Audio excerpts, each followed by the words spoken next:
Welcome to Twilight Terror Stories. Twilight is not just the end of day, it's the beginning of something else. A time when the shadows stretch and fear takes its first breath. You've stepped into that moment now, and the stories are waiting. Let them find you.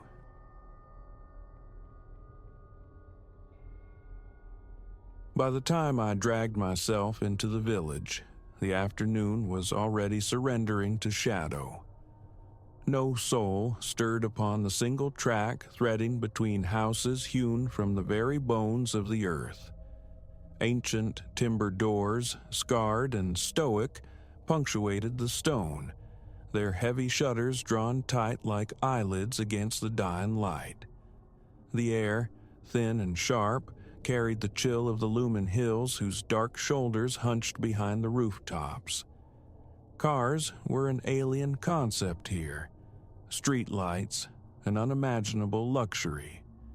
Weariness was a physical weight upon me. My meager possessions, spare clothes, a torch, a near-empty water flask, feeling heavier with every step in my small pack. Shelter, even for a single night, had become an urgent need. One dwelling, set slightly apart, projected an air of profound desertion. Its walls were a mosaic of rough-fitted stone, the small wooden door deeply recessed, defiant. The windows, narrow slits sunk into the thick walls, held panes of uneven, distorting glass. Hesitantly, I tested the door. It yielded with a low groan, releasing a chill breath redolent of weeping stone and the fine grit of ages. Inside, a single downstairs chamber offered Spartan comfort. A plain table, a solitary chair, a hearth cold and dark. A tight twist of stairs climbed into the gloom above. I ascended, my footsteps swallowed by the quiet. The upper room held a narrow bedstead bearing a thin, flattened mattress, a squat wooden chest, and one window gazing out towards the encroaching hills. A simple iron latch secured the door. The floorboards beneath my boots were warped and uneven, complaining softly with each shift of my weight.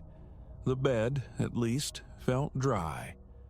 Unburdening myself, I arranged my few belongings on the chest, resolving to rest here until morning light granted passage onward. As the last vestiges of sun drained from the sky, a wind began to keen, probing the minuscule fissures around the window frame, its touch palpable within the room's deepening cold. I sat on the edge of the bed, peering out. Moonlight, surprisingly stark, silvered the contours of the land beyond. Near a cluster of neighboring houses, dark figures stood sentinel, motionless effigies against the pale ground. They did not stir. I watched them, straining to discern feature or garb, but distance and shadow rendered them mere shapes, inscrutable. For a long moment, I held them in my gaze, then turned away, focusing on the rough texture of the interior wall. When my eyes returned to the window, the space they had occupied held only deepening shadow. They had vanished. Night sealed the village completely. Darkness pooled in the room, thick and absolute. My torch beam sliced through it, momentarily reassuring as I checked the door's latch. Solid, primitive, secure enough. Outside, the wind gathered force, rattling the window in its frame, the glass shivering, the old wood groaning as if strained to its limit. For a sliver more peace, I wedged the room's lone chair beneath the door handle.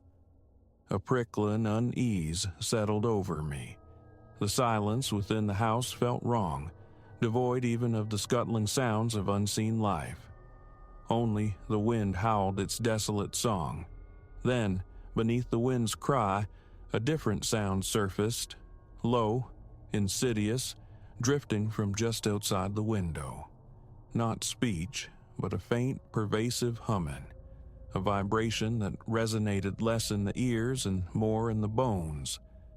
I extinguished the torch, crept towards the glass. Silhouettes swayed against the moonlit backdrop. Several of them, their limbs moving with a slow, hypnotic rhythm. Compelled, I leaned closer, seeking faces, and found eyes. Orbs of flat, unnerving white stared back, pupilless voids reflecting the cold moonlight fixed directly upon me. I recoiled, breath catching, heart hammering against my ribs. My hand clenched on the damp stone sill. I forced a steadying breath. Though no distinct words reached me, an undeniable sense of chanting permeated the air, a texture rather than a sound, soft, alien, without discernible syllables yet insistent. The wind slammed against the window again, the glass bowing inwards with a frightening elasticity. It seemed poised to shatter. My attention snapped downwards. Through the soles of my boots I felt something. A faint vibration from the floorboards accompanied by a dry, furtive scrabbling. Crouching, I pressed my ear to the rough wood. The sound was subtle, yet undeniable. Something sliding, dragging itself beneath the floor. An animal, perhaps? A rat grown monstrously large? No, the sound held a weight, a deliberate quality that belied mere vermin. I straightened, casting an anxious glance at the door. The chair remained steadfast. The latch held. Opening it felt unthinkable. What waited in the Stygian darkness beyond? My torch beam swept the room again, confirming the stark emptiness. Bare stone walls, the solid chest at the bed's foot. I lifted its lid. Inside lay a neatly folded coarse blanket and a small tarnished metal box, empty. I spread the blanket over the thin mattress, a futile gesture against the encroaching chill, both physical and psychic. I strained my ears. Outside, the relentless wind, the unsettling, wordless hum that rose and fell like a tide. Inside, the groaning protest of aged timber. The bed itself seemed to tremble faintly, a tremor transmitted from below. Placing a hand on the frame, I felt it, a definite vibration pulsing up through the floor. Curiosity overriding caution, I pulled back a corner of the thin, dusty rug near the bed. A single floorboard looked looser than its neighbors. I pressed down. It resisted, but yielded slightly. Pulling harder risked noise I couldn't afford. Through the window, the shapes persisted, their slow swaying unbroken, always oriented towards my vigil. Their luminous eyes, unblinking, seemed to track my every movement. I watched their heads tilt in eerie synchrony as they rocked. A tentative tap of my finger against the glass elicited no reaction. They merely continued their silent, rhythmic motion, their ceaseless, soundless humming. Were their mouths moving? It was impossible to tell, lost in silhouette against the stark moonlight. Only the outlines and those pale, watching eyes. A sudden pressure built in my ears, the very air thickening. Simultaneously, the sound beneath the floor intensified, a distinct scraping now, punctuated by a low grating noise. I scrambled back from the center of the room, pressing myself against the cold stone wall, gripping the torch like a weapon, its beam aimed at the floor. Dust motes danced in the light, rising from the seams between the trembling boards. My heart threw itself against my ribs. Escape. The thought hammered at me. But were those figures also waiting by the door downstairs? Stealing towards the room's exit, I pressed my ear against the rough wood. Silence from the stairwell. Cautiously, I drew back the chair, lifted the latch with painstaking slowness. The door opened onto a blackness deeper than the rooms. The staircase descended into utter void. Torch held low, casting distorted shadows, I crept downwards, each step on the uneven treads of potential betrayal. The downstairs chamber was frigid, desolate. My light skimmed over the familiar table and chair, the cold maw of the fireplace. I swung the beam towards the main door, the one leading outside, closed. I grasped the handle. It refused to turn. I threw my weight against it, immovable. Panic flared. Directing the light along the door's edges revealed the problem. The seams were choked, sealed fast by thick ridges of what looked like desiccated earth, hard as stone. My fingernails scraped uselessly against it. I lacked any tool adequate to break the seal. The house itself held me captive. A sharp crack echoed from upstairs. Wood splintering. I spun, scrambling back up the narrow stairs, bursting into the upper room. The loose floorboard had lifted further, creating a distinct gap. Something was levering it from beneath, a pale edge momentarily visible. I stabbed the torch beam into the opening. Darkness swallowed the light, but not before I glimpsed a flash of something bone-white retreating instantly from the beam. I retreated myself, planting my feet, keeping the light trained on the gap. My hands trembled violently. My mouth felt like parchment. A shuffling, scraping sound resumed beneath the floor, now seeming to circle the perimeter of the room, a dry, unsettling crawl just below my feet. On impulse, I dragged the heavy wooden chest, its feet screeching obscenely on the boards, positioning it over the disturbed section of flooring. A moment of silence followed the racket, then the scraping began anew, tracing the edges of the room, relentless. Outside, the humming intensified, pressing in, vibrating within my skull.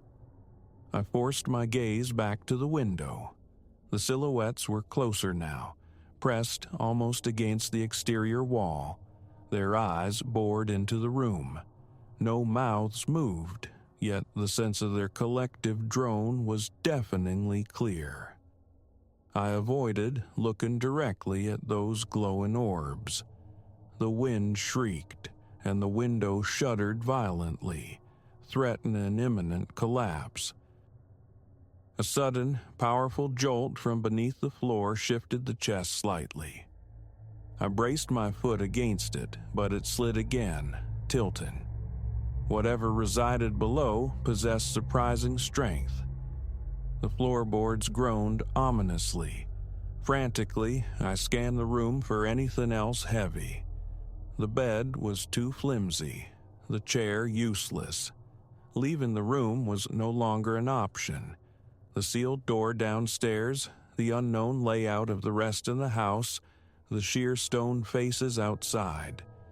This place felt hermetically sealed. Leaning onto the chest with my full weight, I felt the vibrations course through me. My breath came in ragged gasps. Then the tapping began. Softly at first, then more insistently, the figures outside began to rap upon the window pane, a delicate, skeletal percussion. Tiny fracture lines spiderwebbed across the glass. I shone the torch directly at them. They flinched back marginally but remained, their tapping resuming. Slow, rhythmic, testing. The floorboard beneath the chest finally gave way with a sickening crack. I leapt back as the chest lurched, tilting precariously. A long, thin object thrust upwards through the gap, grayish, rough-textured, like a gnarled, ancient branch or bone. It twisted, scraping against the wood of the chest. Acting purely on instinct, I kicked at it. My boot connected solidly. The object spasmed and withdrew instantly, vanishing below. A final, receding scrape, and then silence from beneath the floor. I gasped for air, chest tight, wiping cold sweat from my brow. The silhouettes hammered the window again. A sharp ping, and a small shard of glass fell inwards, admitting a sliver of icy air. Through the resultant peephole, a single, luminous white eye stared in. I stumbled back, raising the torch, aiming the beam squarely at the eye. The figure outside jerked away from the opening. The light, it deterred them. Hope, thin but fierce, flickered within me. I kept the beam fixed on the window. Beneath the floor, the scraping noise moved towards a far corner, followed by a dull thump, then nothing. I stood frozen, torch aimed at the window, listening intently. The wind howled, but the scraping had ceased. The chanting outside persisted, a constant pressure. But the figures kept a slight distance from the hole in the glass. Their tapping now directed at the window frame, probing its strength. I swept the torch beam back and forth, forcing them to remain slightly back. How long would the batteries last? The thought was a cold serpent coiling in my gut. I pushed it away. The roof timbers groaned overhead, dust sifted down. Stay awake, stay alert. I paced the confines of the small room, a caged animal. I checked the gap under the chest again. Still partially open, but seemingly quiescent. I kept the light trained on it for long moments. Nothing stirred. My legs ached with fatigue, but sitting felt like surrender. The rhythmic tapping on the frame, the insidious hum, the memory of the thing beneath the floor. They kept me upright, wired with adrenaline. My heart pounded a frantic rhythm against my ribs. My breathing remained shallow and fast. Slowly, agonizingly, the quality of the darkness outside began to shift. A subtle dilution, a lessening of the absolute black. Though the wind still raged, a fragile, pearlescent light began to stain the eastern horizon. As if sensing this change, the silhouettes outside drew back, melting into the deeper shadows congregating around the other houses. Their humming seemed to thin, to recede. I watched, scarcely daring to breathe as they retreated, leaving the space directly before my window vacant once more. The tapping ceased. A final, faint scrape echoed from beneath the floor, then absolute silence descended within the house, broken only by the wind's mournful passage. I waited, torch beam still sweeping the gap, the window, nothing. Cautiously, I approached the window. Empty laneways, stone houses stark against the nascent dawn. The watchers were gone. The only sound now was the wind, stripped of its unnatural accompaniment, whistling through the unseen cracks in the ancient walls. Downstairs, I had to try the door again. Leaving the violated upper room, I descended into the chill morning air pooling in the lower chamber. I attacked the seal around the door with renewed desperation, using a splintered piece of the chair leg I'd kicked loose earlier. Minutes of frantic scraping and chipping finally dislodged enough of the hardened mud. The latch yielded. I wrenched the door open. Cold, clean air flooded in, smelling of damp earth and distance. The street outside lay deserted, silent under the pale sky. No figures lurked, no eyes watched. I stepped across the threshold. Out of the stone embrace of that house, the relief of open space profound. Without a backward glance at the window, at the room with its violated floor, I began to walk, quickly putting distance between myself and the village. The silence of the stone settlement remained unbroken. I just kept moving, fueled by the grim certainty that dawn was only a temporary reprieve in such a place.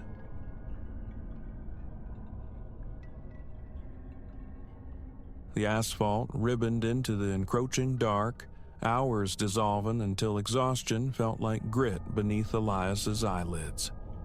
Miles blurred, the highway hypnotized. Then, a structure materialized roadside, skeletal against the gloom.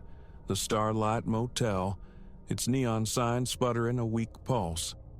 Logic had fled hours ago. The need for stillness, for a horizontal surface, overruled the peeling paint and air of quiet decay. He surrendered, guiding the car onto the cracked pavement, the engine's sigh lost in the vast quiet.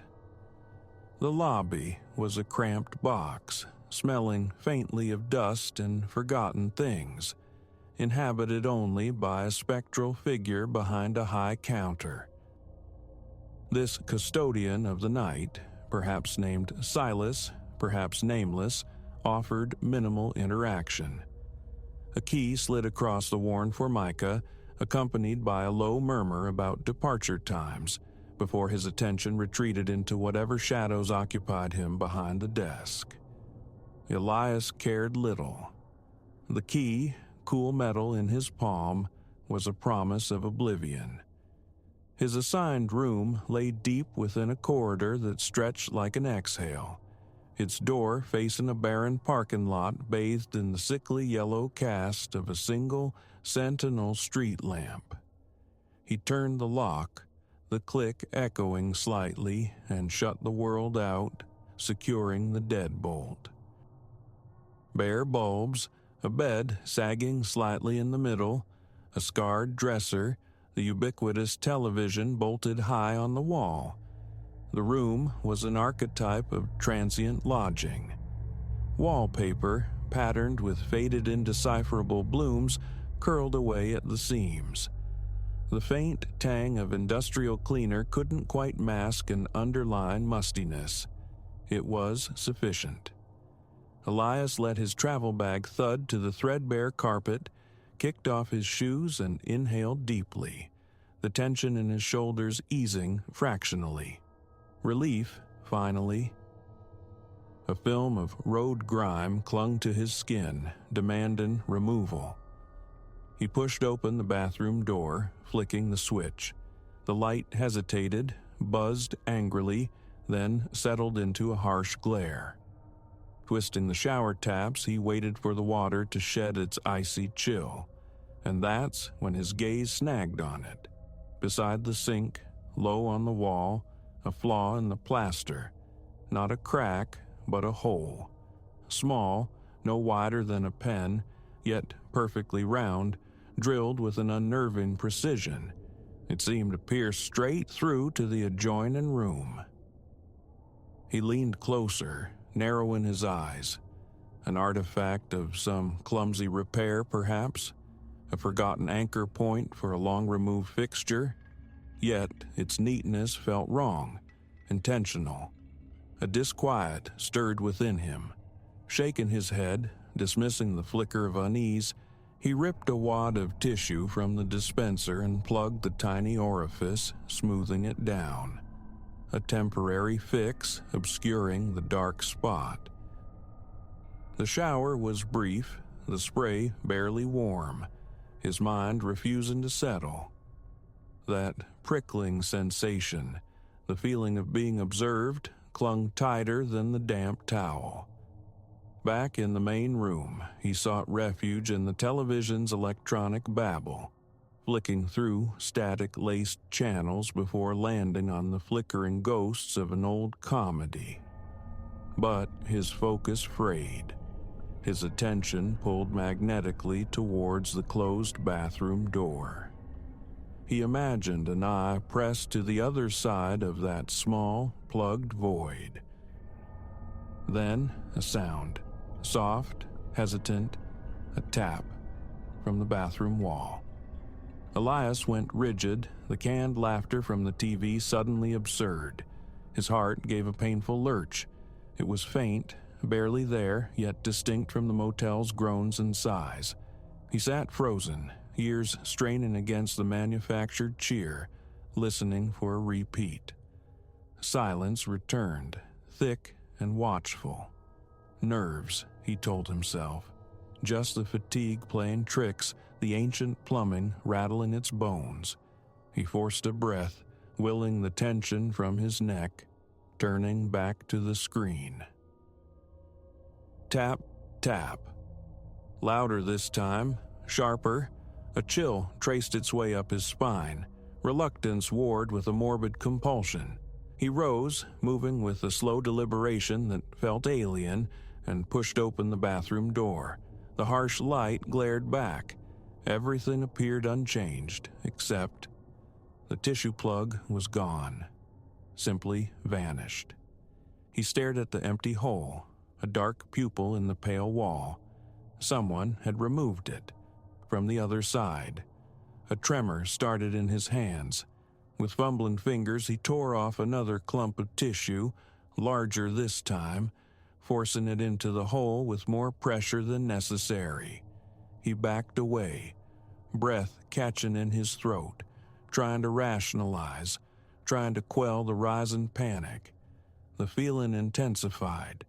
He was not alone. Retreating, he closed the bathroom door, the click of the latch loud in the stillness. He perched on the edge of the bed, eyes locked on the door, listening. Minutes stretched, taut as wire. Then a new sound, a faint, dry scratching, like fingernails drawn lightly across plaster. Bile rose in his throat. He didn't want to look. He had to look. Rising again, drawn by an invisible thread, he crossed the small space. He reached for the knob, turned it, swung the door inward. The tissue was gone. Again. The hole gaped, vacant and mocking. His stomach plunged. He pressed his ear to the cool plaster beside the void, listening intently. Nothing but the frantic thrum of his own blood. Slowly, he backed out, pulling the bathroom door shut, turning the lock this time. He sank onto the bed again, the flimsy mattress springs groaning beneath him. It's nothing. An old building, strange drafts, maybe even rodents in the walls. His mind scrambled for explanations, anything to dispel the suffocating certainty that someone was adjacent, aware, playing a game. Every creak of the building, every distant car passing on the highway seemed amplified, menacing. The television droned on, unnoticed. His gaze remained fixed on the locked bathroom door, imagining the wood splintering inward. Who was in the next room? The impassive night clerk, indulging some perverse curiosity, or something less definable, less human?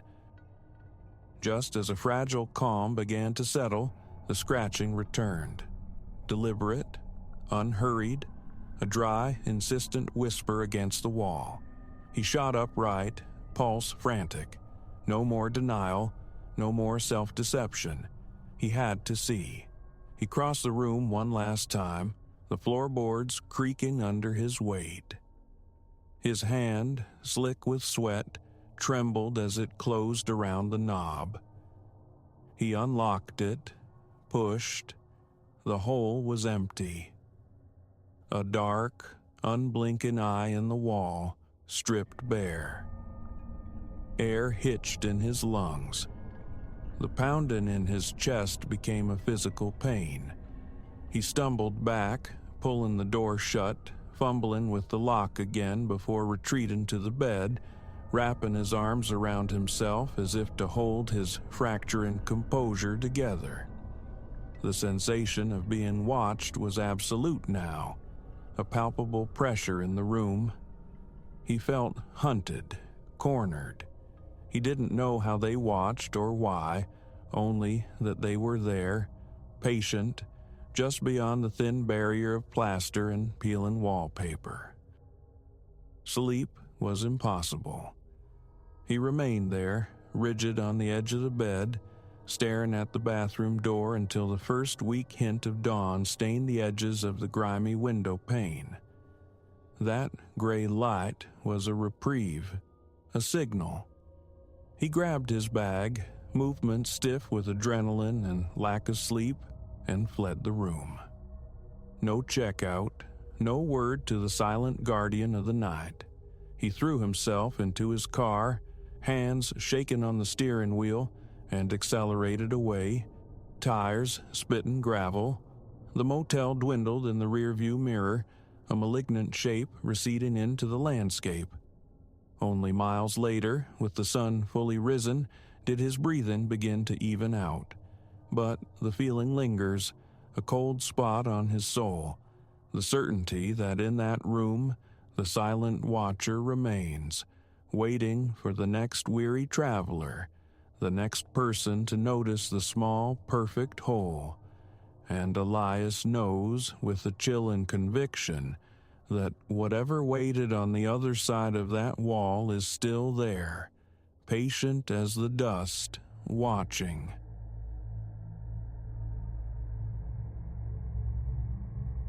That ancient farmhouse hunched against the horizon, a solitary ember against the swallowing dark of the tempest.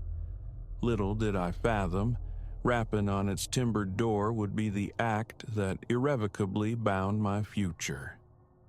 Rain hammered my windscreen, a frantic, liquid curtain, the wipers battled in vain. Through the deluge, the road ahead dissolved into aqueous obscurity. My knuckles were bleached bone white, fused to the steering wheel. Hours I'd driven, stitching my way across the map towards a promised new beginning, a different life. The storm, a sudden malevolent beast, had sprung from placid skies, twisting familiar countryside into a labyrinth of drenched asphalt and blinding sheets of water. Then, lightning ripped the sky, a momentary, brutal illumination, and there it lay. A colossal limb, torn from some unseen titan of the woods, sprawled directly across my path. Instinct slammed the brakes. Metal shrieked, tires lost purchase, hydroplaning on the slick surface. A gasp tore from my throat as I wrestled the wheel, the car pirouetting sickeningly before shuddering to a halt, mere inches from the splintered wood. Adrenaline sang a high, thin note in my veins. Too close, far too close. Shifting into reverse, a prayer on my lips for retreat, the engine coughed, sputtered, and fell silent. A strangled "no" escaped me. Again and again, I twisted the key. Only the desolate click of a drained battery answered. A cold tendril of panic began its insidious climb. Stranded. Utterly alone in the heart of a maelstrom, my chariot lifeless. My phone, clutched like a talisman, offered only the stark, mocking epitaph. No service.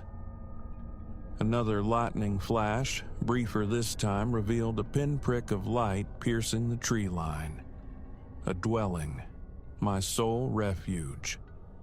Snatching my raincoat, a flimsy shield against the elements, I inhaled deeply and plunged into the churning downpour. The rain was glacial, instantly invasive, plastering clothes to skin. Mud sucked greedily at my shoes, each step a laborious squelch as I navigated the treacherous ground. The wind a banshee tearing at my hair, shoving me towards that distant, fragile luminescence. An eternity condensed into minutes brought me to a weathered picket fence. Beyond it stood the farmhouse, its windows casting squares of warm, inviting light onto the storm-lashed night. Relief, sharp and sudden, almost brought tears. I stumbled up the groaning porch steps, shivering, arms wrapped tight around myself, whispering, "Please, someone, anyone." The door groaned open on protesting hinges. A woman stood silhouetted against the interior light, elderly, her silver hair drawn back severely into a bun. A floral apron was tied neatly over a plain, dark dress. "Mercy, child," she breathed, her gaze sweeping over my sodden state. "Come away inside. Escape this dreadful night."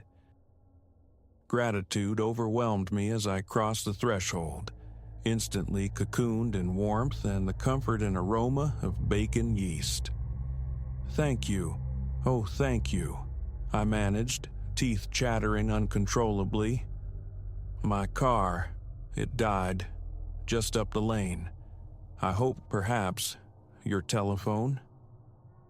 "But, of course, dear," the woman murmured, securing the door against the raging storm. "I am Agnes, and this," she indicated an older man emerging from an adjoining room, wiping his large hands on a checkered cloth, "is my husband, Silas." "Evening," Silas rumbled, his voice deep, rough-edged but not unfriendly. "Wicked night for travel." I offered my name, Ilara, and recounted the sorry tale of the fallen branch and the failed engine.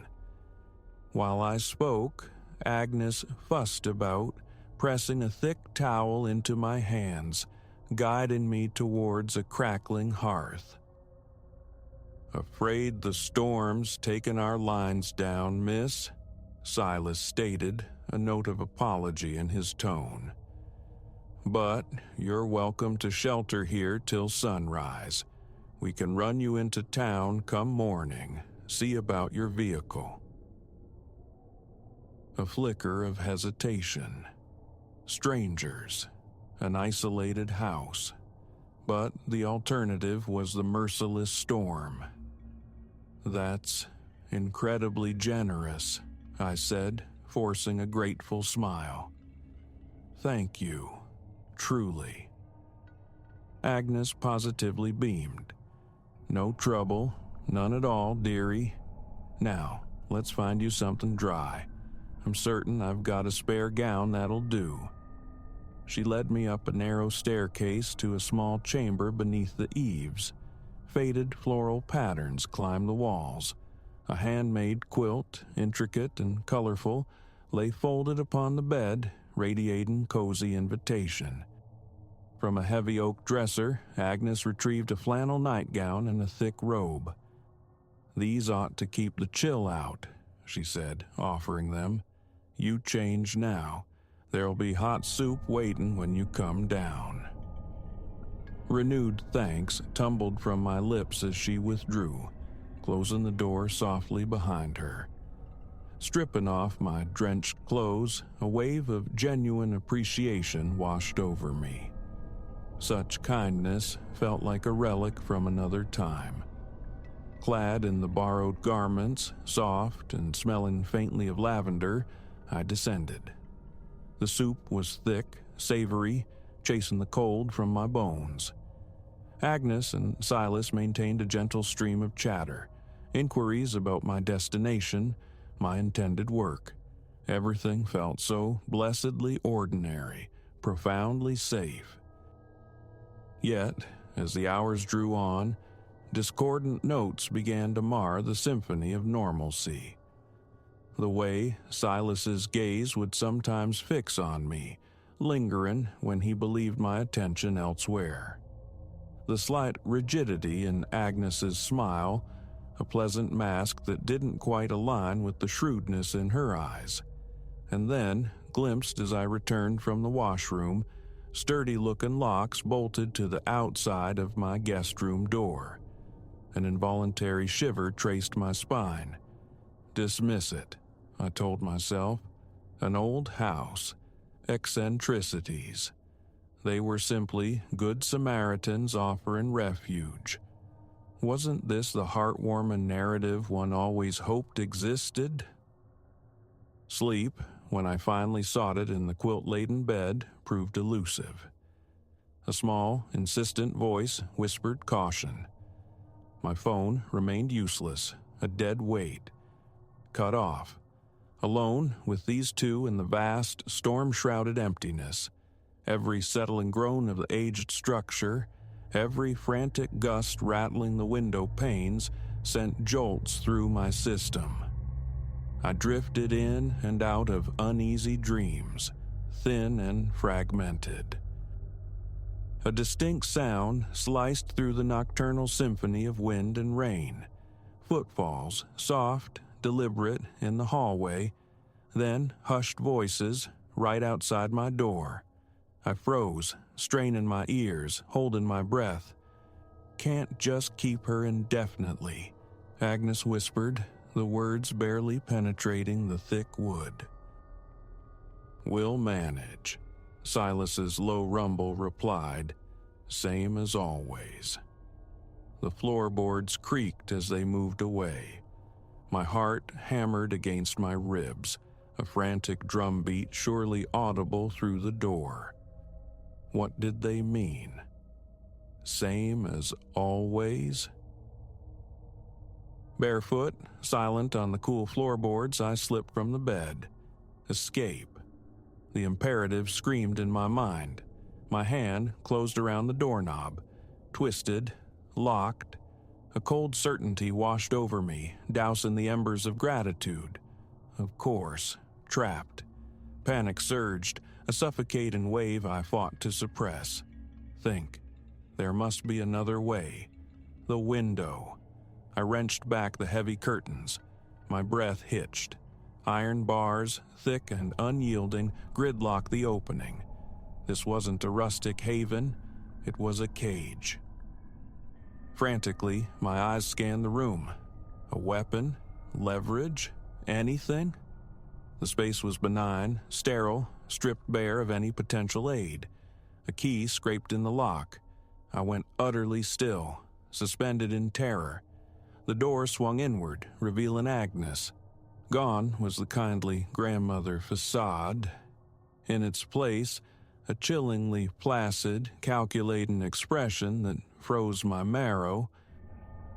Ah, awake, are we? Her voice was light, horribly cheerful. Silas has prepared breakfast. You must be famished. I recoiled, stumbling back against the dresser. What is it you want? The question emerged thin, quavering despite my efforts. Agnes's smile stretched, unnatural, showing a fraction too much gum. Why, companionship, dear Alara. It does get frightfully dull out here, just the two of us. We find we need younger spirits to brighten the place. You're mad, I whispered, trembling visibly now. Let me leave, please. Tut, tut, she chided softly. Such language is hardly fitting for our newest family member. Now, come along. Breakfast awaits. She reached for my arm. Instinct took over. I shoved her hard. She staggered back with a sharp cry of surprise, colliding with the wall. I didn't hesitate. I bolted, out the door, down the hallway, bare feet pounding a desperate rhythm on the wooden stairs. Shouts erupted behind me, heavy footfalls in pursuit. The front door. Freedom beckoned, mere feet away. My hand closed on a handle, yanked. Immovable, locked, naturally. Then rough hands clamped onto me from behind, pinioning my arms. A scream ripped from my throat as I kicked, thrashed, fought with the primal fury of a cornered animal. but Silas was immensely strong, his grip like iron shackles. "Well now, that wasn't neighborly," he growled, his breath hot against my ear. "After we took you in." Agnes appeared at the foot of the stairs, rubbing her shoulder, her eyes glinting with malice. "She requires a lesson in gratitude, Silas. Take her below." "No!" I shrieked, renewing my struggles with desperate strength. "Help! Please, somebody, help me!" Only the wind answered, its mournful howl swallowing my pleas whole. Silas began dragging me towards a door recessed beneath the staircase, one I hadn't registered before. It opened onto steep, narrow steps descending into absolute blackness. From that Stygian depth, faint sounds drifted up, whimpers, stifled sobs. Dear God, I wasn't the first. How many others had mistaken this place for sanctuary? As Silas forced me downwards, step by agonizing step, the full, crushing weight of my predicament descended. This wasn't merely a terrifying night. It was the precipice of an unending nightmare. The basement door slammed shut above, plunging me into suffocating darkness, sealing my fate. My last coherent thought echoed the frantic rhythm of my captured heart. I should have stayed in the car.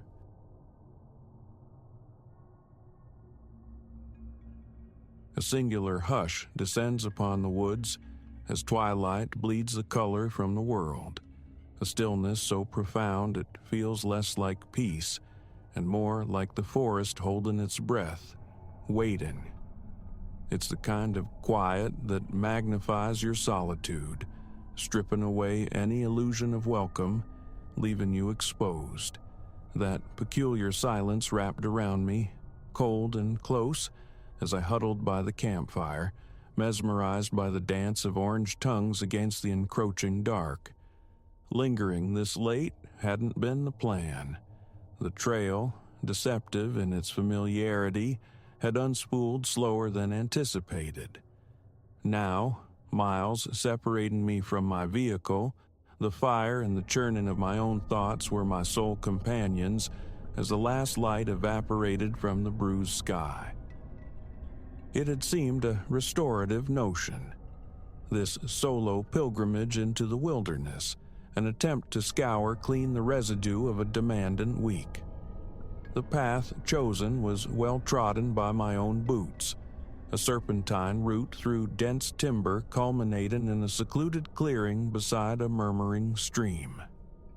I knew this sanctuary, yet always departed before the sun relinquished its hold entirely. Something intangible clung to the place after dark, a subtle wrongness I could never articulate, always dismissed as the standard apprehension of isolation. Tonight, however, with shadows stretching like grasping fingers from the tree line, that dismissal felt flimsy, inadequate.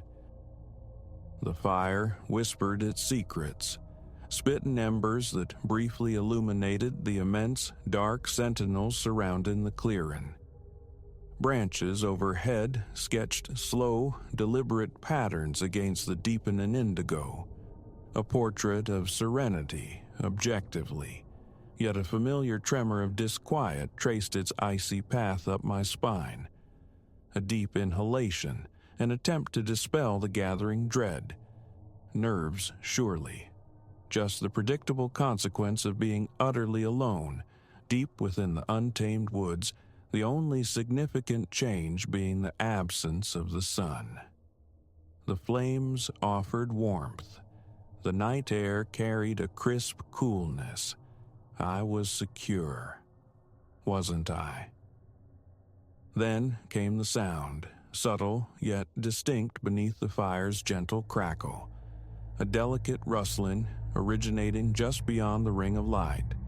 Faint, hesitant, yet undeniably there, something stirring within the undergrowth. I went rigid, my pulse hammering against my ribs, straining to listen. The noise was measured, unhurried, suggestive of stealthy approach. My hand closed around the flashlight in my pack, its beam slicing futilely into the blackness between the trees. Nothing but bark and shifting leaves met the light. A ragged exhale escaped me, though my heart refused to slow. An animal, perhaps? A deer? A curious fox drawn by the flames? Logically, yes, but logic offered little comfort against the rising certainty that I was no longer the clearing's sole occupant. Pushing myself upright, the flashlight's beam wavered slightly in my grip as I swept it along the perimeter of the firelight. The rustling had ceased, replaced by that thick, expectant silence, yet the unease remained, settling upon my shoulders like a sodden cloak. The impulse to gather my things and flee warred with the stark terror of navigating the lightless trail back to the car. Staying felt perilous, but moving seemed worse. Resigned, I sank back beside the fire, forcing myself toward a semblance of calm. The sound was gone. The night was still. Paranoia, I told myself, feeding on isolation. Yet, even as I sought solace in the fire's hypnotic glow, the sensation of being observed prickled insistently at the back of my neck. And then, flickering at the edge of my vision, a presence. A shape standing where the firelight frayed against the absolute dark, partially obscured by the bole of an ancient oak. My breath hitched, my heart vaulted into my throat. I wrenched the flashlight toward it, but the instant the beam illuminated the space, it was empty. Nothing. I scrambled to my feet again, the light trembling violently now. "Hello?" The word burst out, louder than intended, swallowed by the vastness. "Is anyone there?" Only the fire's soft consumption answered, the silence amplifying, becoming heavier. I stood frozen, heart battering my ribs, anticipating something. A reply, a movement, anything. But the figure did not return. The trees stood impassive, the shadows deep and undisturbed. Had I truly seen it? The form, the subtle shift. It felt too concrete for mere phantoms born of flickering light and fear. Yet doubt gnawed. Perhaps the solitude was indeed fracturing my perception, conjuring specters from the gloom. Deep within, however, a colder certainty persisted. Something, someone, had been standing at the threshold of the light, watching. Lowering myself cautiously back to the ground, my nerves felt frayed, raw. Every forest noise now seemed amplified, intimate, menacing. The fire's crackle echoed unnaturally. The sigh of wind through the pines sounded like a whispered threat. A knot of dread tightened in my stomach as my mind replayed the fleeting image. The decision solidified. Wait only until the flames began to wane, then seize my pack and make for the car. A trek through the Stygian woods suddenly seemed preferable to remaining a stationary target in this unsettling clearing. Before I could act, the rustling resumed. Louder this time, sharper, emanating from the precise location where the shape had materialized. I surged to my feet, flashlight aimed like a weapon. "Who's there?" My voice strained, attempting firmness. Silence answered, but not emptiness, because I saw it again. Closer now, just beyond the furthest reach of the firelight. Tall, disturbingly so, its silhouette long-limbed and ill-defined against the black canvas of the woods. Details remained elusive, lost in shadow. Yet I felt its gaze fixed upon me, an intense, unseen scrutiny from the darkness. My lungs seized. I stared, transfixed by a primal fear that rooted me to the spot. It offered no movement, no sound, simply existed, an unnerving sentinel in the night. Then, with an abruptness that was somehow worse than sudden motion, it receded. It stepped back, melting into the trees, vanishing into the profound blackness without a whisper, without disturbing a single leaf. This time, there was no hesitation. I grabbed my pack, slinging it haphazardly onto my back while simultaneously dousing the embers with the dregs of my water bottle. Hands shaking uncontrollably, heart a frantic drum against my ribs, I snatched my remaining gear and plunged toward the trail's entrance.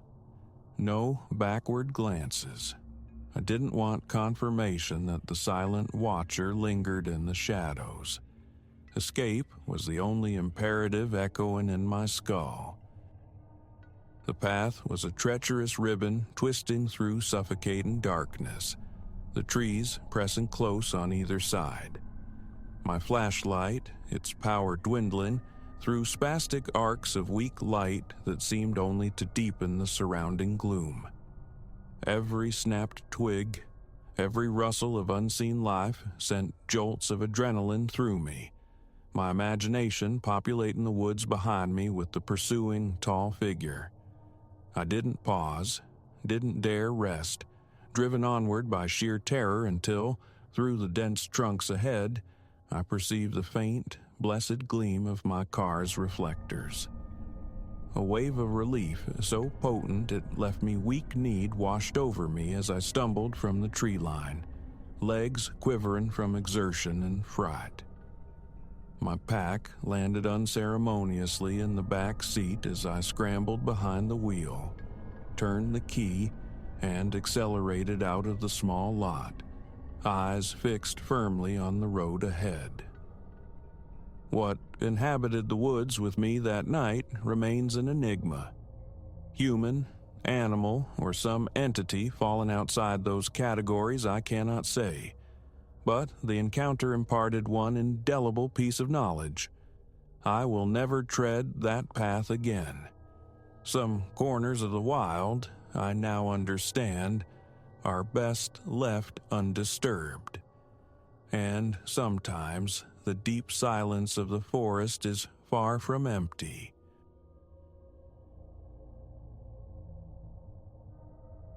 I surfaced into wakefulness slick with cold perspiration, my heart hammering like a trapped bird against the cage of my ribs. That first night, seeing the presence in the dark folds of sleep, I dismissed it. A phantom born of overwork, perhaps. But its nightly return, relentless and identical, gnawed away at that easy denial. Something was profoundly amiss. Beyond fear, a deeper exhaustion took root. A weariness sleep refused to mend. Thus it began. My existence is a solitary one, housed in a modest structure skirting the city's sprawl. Visitors are rare. My days unfold in predictable rhythm.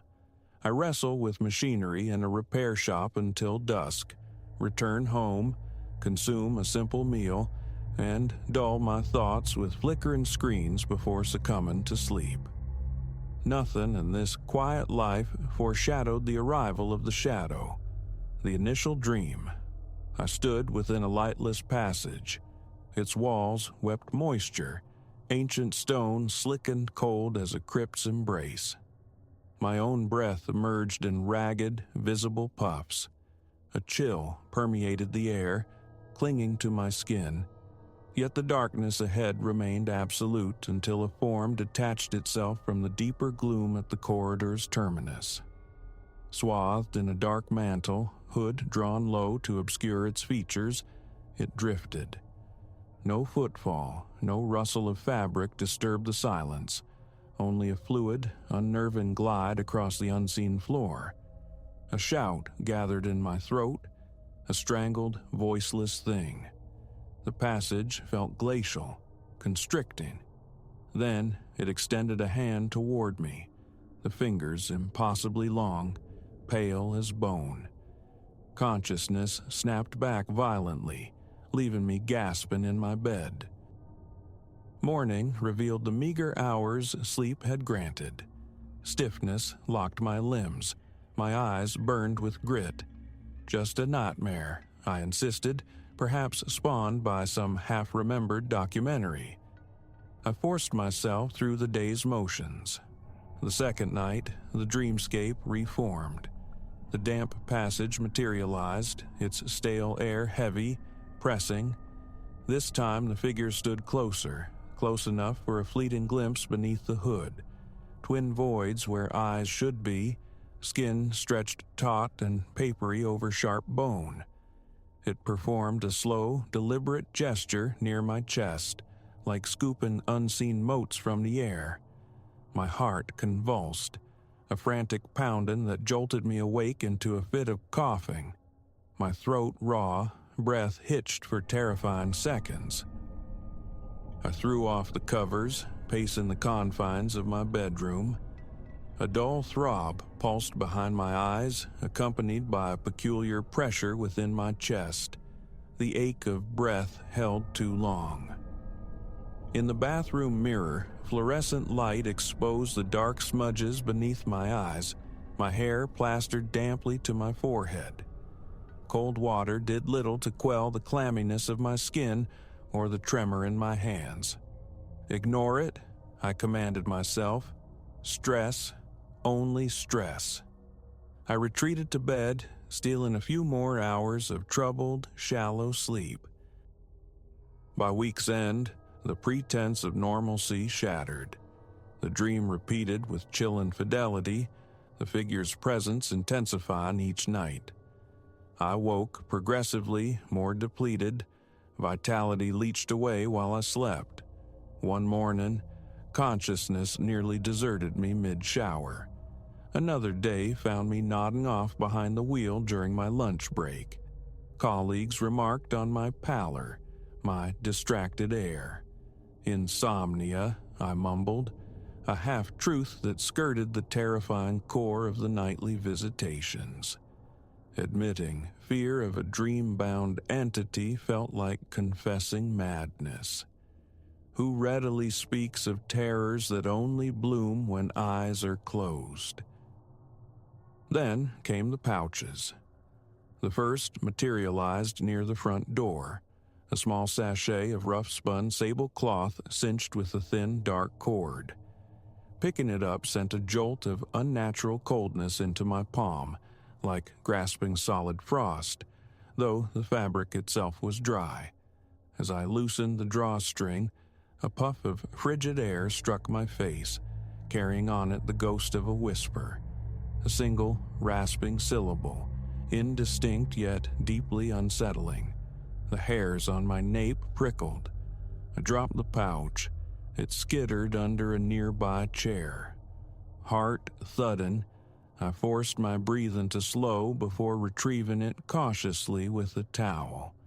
It ended up in a box shoved deep into the closet, an object I couldn't bear to look at, a mystery deferred. The following day, another rested on my kitchen counter. Identical in size and fabric, radiating the same profound chill. Touching it sent my pulse skittering. Heat flared in my cheeks, my stomach twisted into knots. Logic offered no solace. My doors and windows were always secured. No one possessed a key. These appearances defied explanation, yet felt deliberate, staged for my discovery. Subtle variations marked each new arrival. One bore a faint, faded sigil like 3 intersecting lines. Another showed a darker stain near its base.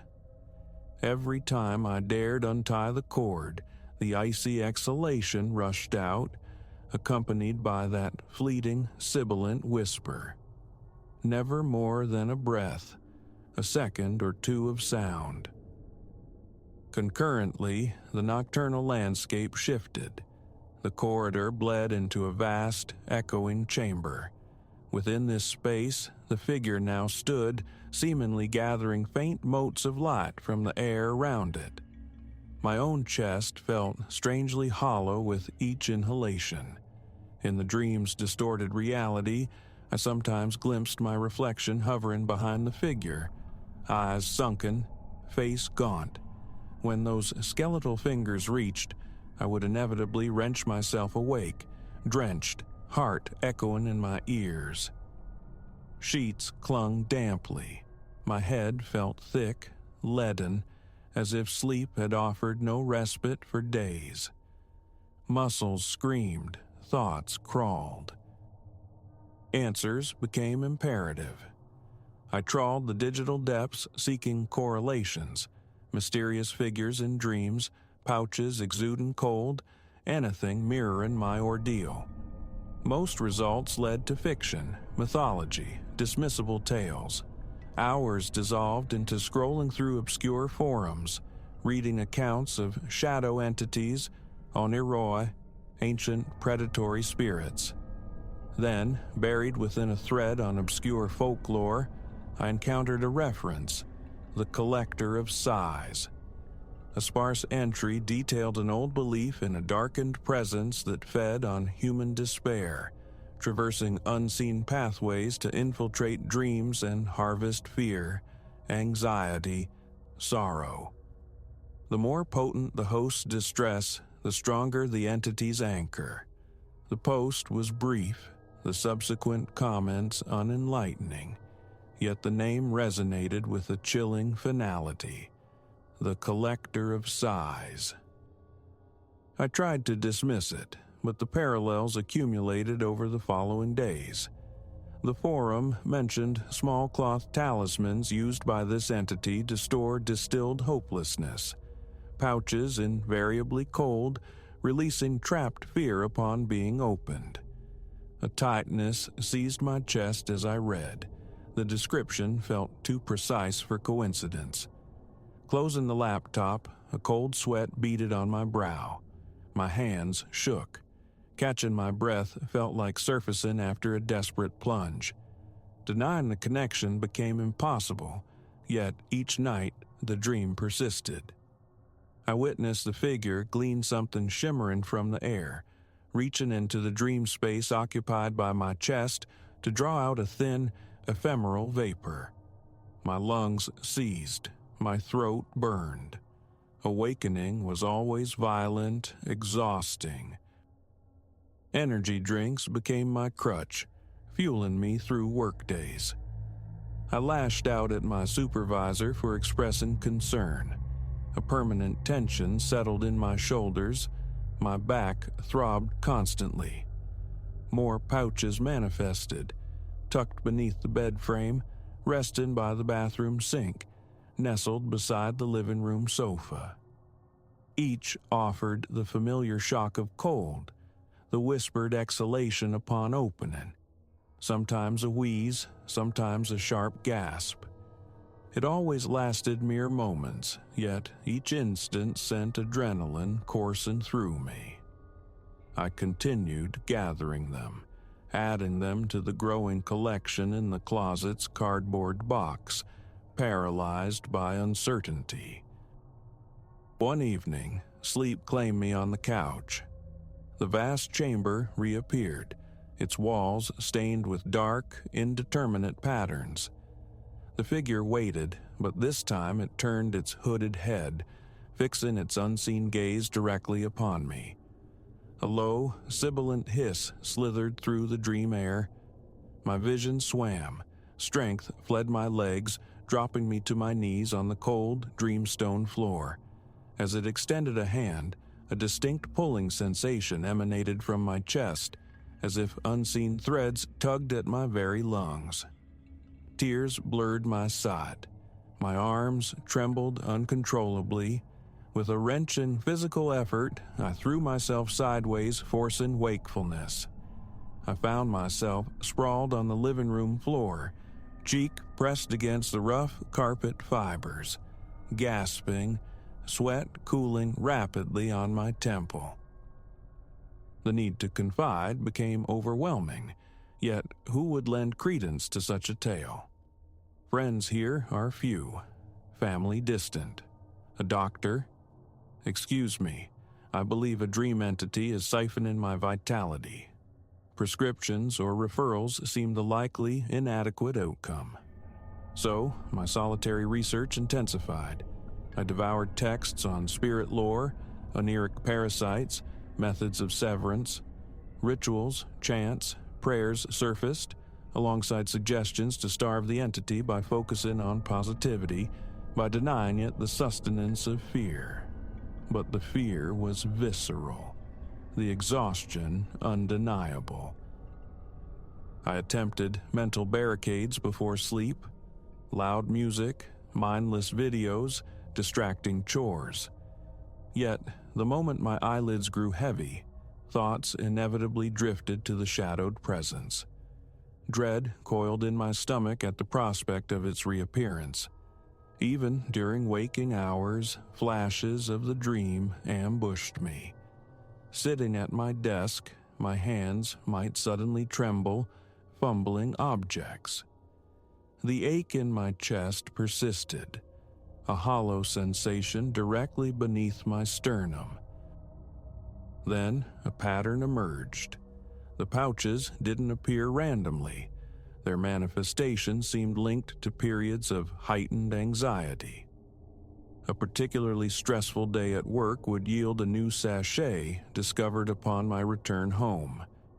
It felt sickeningly reciprocal. My distress nourished it, and it harvested fragments of that dread into these cold tokens, and the whispers released upon opening them. I began to recognize the sound. My own sharp, panicked intakes of breath captured echoes from the dream. My nights devolved further. I fought sleep, forcing myself through repetitive television shows until my eyes burned and thoughts blurred into incoherence. Inevitably, around 3 a.m, oblivion would claim me, wherever I happened to be. Awakening, whether on the couch or slumped at the kitchen table, brought the same profound fatigue, the sensation of having labored, not rested. My heart pounded each morning as I struggled upright, mouth parched, limbs weighted. I took to murmuring reassurances to myself, attempting to cultivate a defensive posture. It isn't real. It cannot harm me if I withhold my fear. The words felt empty, brittle. The next descent into sleep brought the inevitable passage, the chamber, the waiting figure. Its presence felt increasingly substantial, possessing weight, solidity. It would raise one of the sable pouches, decanting a faint vapor into it. Vapor that seemed to drift directly from my own chest. My breath hitched reflexively with each transfer. I'd wake choking, gasping. In desperation, I resolved to discard the pouches. Gathering the entire collection from the closet box, I sealed them in a heavy refuse sack and drove to a distant, anonymous dumpster. I hurled the bag inside, slammed the heavy lid shut, and drove away quickly, a fragile surge of relief washing over me. That night, I clung to the hope of an empty dreamscape, but the vision returned, relentless, and in the morning, 2 new pouches lay starkly upon my bedside table. A cry of pure frustration escaped me. I kicked the bed frame, pacing wildly, breath coming in ragged bursts. My legs felt unsteady, hands icy, a fine tremor vibrating deep within my chest. The truth struck with brutal clarity. My own dread was the key, the invitation. Each surge of anxiety widened the aperture through which it reached. The collector of sighs wasn't merely a name, it was a literal description. It thrived on my gasps, my fearful exhalations, my sighs of encroaching despair. Each pouch, a vessel for those stolen moments of panic. Understanding sparked a shift in strategy. Not hope, not positivity, but simple physical control. I resolved not to panic when faced with the figure. It was an arduous discipline, practiced during daylight hours. Slow, measured breathing. Inhale calm, exhale the rise and panic. At night, feeling the familiar tendrils of the dream closing in, I focused on maintaining that steady rhythm, consciously unclenching my jaw, keeping my hands loose, the corridor still materialized, the damp walls, the hovering figure. When the cold hand reached, I focused solely on the slow cadence of my breath. My heart hammered, yes, but I resisted the urge to gasp or flinch. The figure drifted closer, yet I met its unseen gaze steadily. Over several nights, a subtle shift occurred. The exhaustion upon waking lessened, though it remained. The pouches ceased their proliferation. Only 2 or 3 more appeared, then none. My body remained taut with tension, but each morning felt incrementally less depleted. In the dream, the passage remained, but the figure no longer held center stage.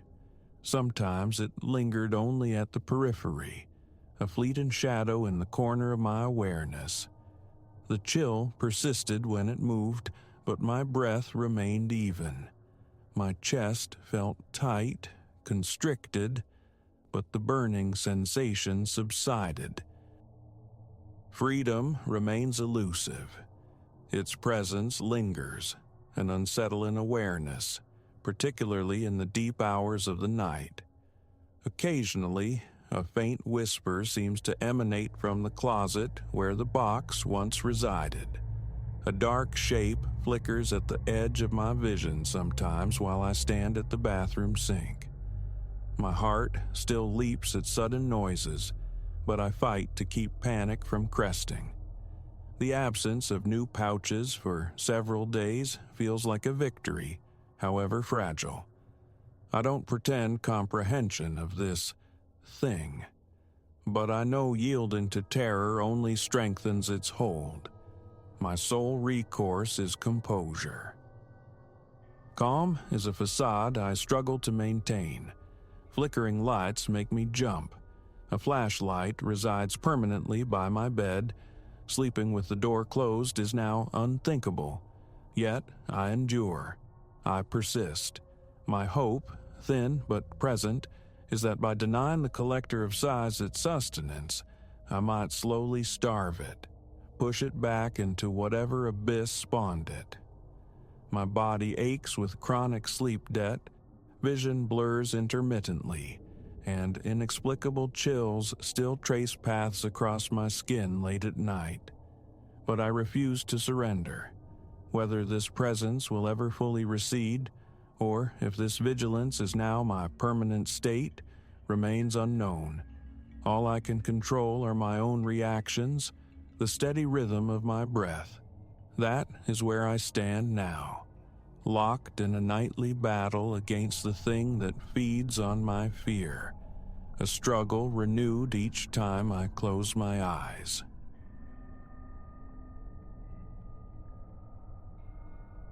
That single crimson eye, the security camera's steady blink, marked time in the cavernous lobby. A familiar pulse across innumerable nights, yet tonight it throbbed. A tiny, insistent star mirroring the frantic cadence in my own chest.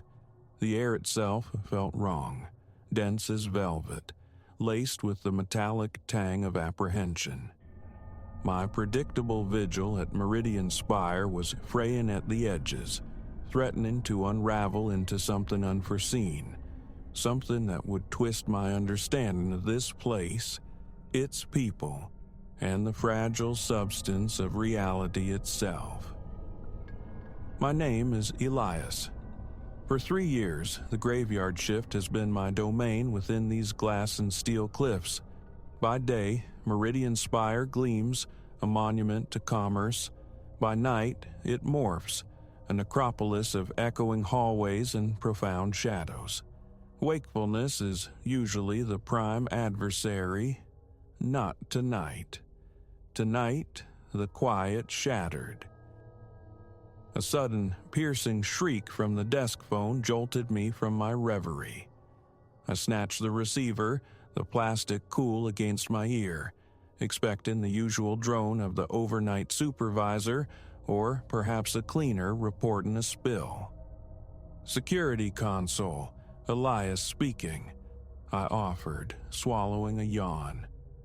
Silence answered, stretched thin, then fractured by a woman's voice, a mere thread of sound. "Please, you must help. I'm caught." Instinct straightened my spine. Alertness flooded me. "Ma'am, your location? Where precisely are you?" "Unknown," she breathed, her voice laced with tremors. "Darkness surrounds me. No windows. Nothing. Find me before they return." My thoughts scrambled. A cruel jest? An elaborate corporate drill? Yet the raw terror color in her whisper felt undeniably authentic. "All right, remain calm," I urged, striving for a composure I didn't feel. "I will assist you. Describe anything, any sensation, any sound." "Cold," she whispered back, and a low thrumming, like deep engines. The sublevels. Instantly, I knew. The building's mechanical heart resided there, but access and imprisonment, by whom? "I'm en route," I assured her. "Keep the line open if possible." Flashlight secured, radio clipped to my belt, I paused. Procedure dictated contacting the authorities, awaiting reinforcement. A deeper instinct screamed urgency, overriding protocol. Action, immediate and solitary, was required. The elevator's descent felt glacial, each floor number lighting up like a slow-motion countdown. As the doors finally sighed open, a wave of frigid air washed over me, carrying the resonant hum of hidden machinery. My flashlight carved an arc through the gloom, its beams skittering across insulated pipes and junction boxes lining the concrete passage. "Hello?" My voice seemed small, swallowed by the vastness. "Is anyone present?" Silence answered, profound and heavy. I pressed deeper into the subterranean labyrinth, my bootfalls echoing unnervingly. A growing disquiet settled upon me, a sense that the narrative was skewed, incomplete. And then I saw it, nestled behind skeletal filing cabinets in a forgotten alcove, a door utterly unfamiliar. Solid steel, featureless on this side save for a numeric keypad. Holding my breath, I pressed my ear against the cold metal. Faintly, unmistakably, the sound of weeping reached me from the other side. "Hello?" I called, louder this time. "Are you inside? I'm here to offer aid." The crying ceased instantly. "Please," the woman's voice returned, muffled but clear. "Release me from this place." I studied the keypad. 4 digits. The standard building access code, 9291, yielded nothing. I cycled through dates, sequential numbers, anything remotely plausible. Futility mounted, a bitter taste in my mouth. So near, yet barred by this obstinate metal slab. Force was futile. The steel looked capable of shattering bone before yielding. Footsteps echoed abruptly behind me. I spun, flashlight beam finding a known face. Marcus, another sentinel of the night shift. Elias, what brings you down to the bowels? His expression was one of simple puzzlement. Rapidly, I relayed the desperate call, the hidden door, the voice within. With each word, Marcus's brow furrowed deeper, concern morphing into something else. Elias, he began, his tone measured, cautious. There are no phone lines routed to the sublevels, and that particular door, it's always been present. Accesses the old civil defense shelter, been sealed for decades. An icy tendril traced its way down my spine. But I heard her, I insisted, conviction warring with rising doubt. She is in there, now. Marcus regarded me with an expression bordering on pity. Come now, man. Let's return topside. You look like you could use some air. But the certainty wouldn't release its grip. I knew what I had experienced. As Marcus turned, I caught his arm. Just help me attempt entry, please. If it's empty, I'll concede, I swear. He exhaled, a long suffering sound, but acquiesced. Fine, but I'm telling you, it's locked down tighter than a drum, predates both our tenures here. He approached the keypad, fingers tapping out a sequence. To my utter astonishment, a distinct click resonated from the lock mechanism. How did you... I started, bewildered. Marcus interrupted, his voice strained. Elias, I strongly advise we reconsider. But I was already heaving the door inward. Ancient hinges groaned, stiff with long disuse. As the portal swung open, my flashlight beam pierced the space beyond. Empty, utterly vacant. Bare concrete, dust-shrouded remnants of forgotten furniture. No trapped woman, no evidence of recent occupation. I stood frozen, reeling. Had I conjured the entire episode? Was my sanity fracturing? Then my gaze fell upon the floor. The thick layer of dust wasn't undisturbed.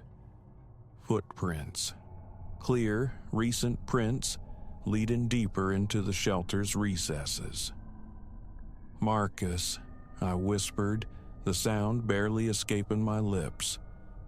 Observe this. I turned. Marcus was no longer there. In his stead stood a figure entirely unknown, immaculate in a tailored black suit, his face impassive. Before comprehension could dawn, before a single muscle could twitch in reaction, he lifted a hand. A blinding flare erupted, swallowing my vision, and then only oblivion. Consciousness returned abruptly. I was slumped at my desk in the lobby. Morning light streamed through the towering windows, painting long stripes across the polished floor. A dull, throbbing pulsed behind my eyes, accompanied by the frustrating sense of something vital grasped and lost, just beyond memory's reach. As I numbly gathered my belongings, preparing for departure, my supervisor appeared, radiating morning cheerfulness. "Morning, Elias," he greeted brightly. "Quiet night. Anything noteworthy for the log?"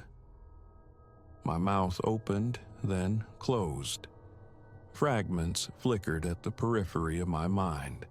A desperate plea over the phone, the chill of the basement, an unyielding steel door. Yet it all felt nebulous, dreamlike. "No," I managed finally. "Uneventful." He nodded, seemingly content, and moved on. But as I walked towards the main entrance, a flicker on the security monitor snagged my attention, arresting my movement, chilling my blood. The display showed a feed from the sublevels, and there, tucked away in a dim corner, starkly visible, was a steel door I had never consciously registered before today. The ensuing weeks became a blurred cycle of furtive investigation and inexplicable lapses. Each time I felt close to understanding, near to uncovering some tangible clue, I would find myself abruptly back at my console, hours unaccounted for, memories wiped clean like a slate. My colleagues maintained a facade of normalcy, yet occasionally I'd intercept their gazes, watchful, wary. Meridian Spire, I now understand, is far more than steel and glass. It is a vessel for secrets, profound and perhaps terrible. And the architects of this secrecy possess the means to sculpt memory, to erase inconvenient truths, perhaps even people. I commit these words to paper now, hastily, while the recollection holds, because a chill uncertainty grows within me. Soon, I too might become a missing piece, an erased memory. If this account finds you, do not dismiss it as I almost dismissed that desperate voice. Something festers here, something monstrous cloaked in the mundane. Remember the insistent crimson light. Remember the sealed door in the depths, and trust no one within these walls. Above all, perhaps, do not even trust the certainty of your own mind.